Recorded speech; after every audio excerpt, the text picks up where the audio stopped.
I am the true vine, and my Father is the vine dresser. Every branch in me that does not bear fruit, he takes away, and every branch that does bear fruit, he prunes, that it may bear more fruit. John 15:1 and 2.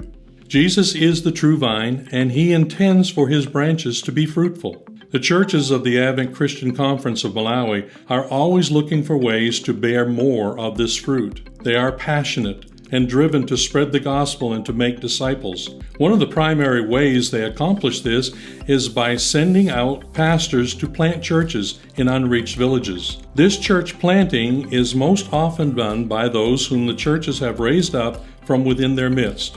Pastor Paul Moto is one of these faithful church planters.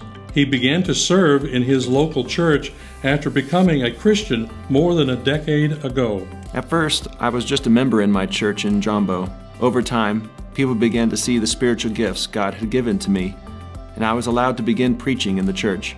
After a time, I had a clear vision from God that I was to serve Him as a pastor and to go and plant a church. In 2011, the Advent Christian Church in Jumbo sent Pastor Mato to Pingajera, where he began a new church.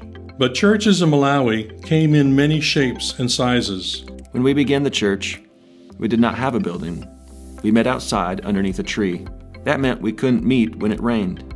After a while, we were able to obtain some land. We molded bricks from clay we dug out of the ground. The bricks were used to build the walls for the church. Right now, we have a thatched roof that is easily destroyed, so we still can't meet when it rains. We hope to have an iron roof one day. This ministry has indeed been fruitful. Today, God has blessed the church with more than 60 members, although there are always challenges to pastoring a church and making disciples in a place like Malawi. Our people are very poor and often have to work on Sunday to find food for their families. I support my family working as a groundskeeper, and I sometimes have to work on Sunday. Muslims are a very big problem for us. I have the only Bible in my church, and only 5 or so of my members can read. But God brings us great joy in the gospel and the teachings of Jesus, and we are continuing to grow. In southern Malawi, Advent Christian pastors like Paul Mato are faithfully bearing fruit for the kingdom by proclaiming the gospel and planting churches. Jesus, the true vine, is working in and through them to provide all they need to bear this fruit and to bear it abundantly.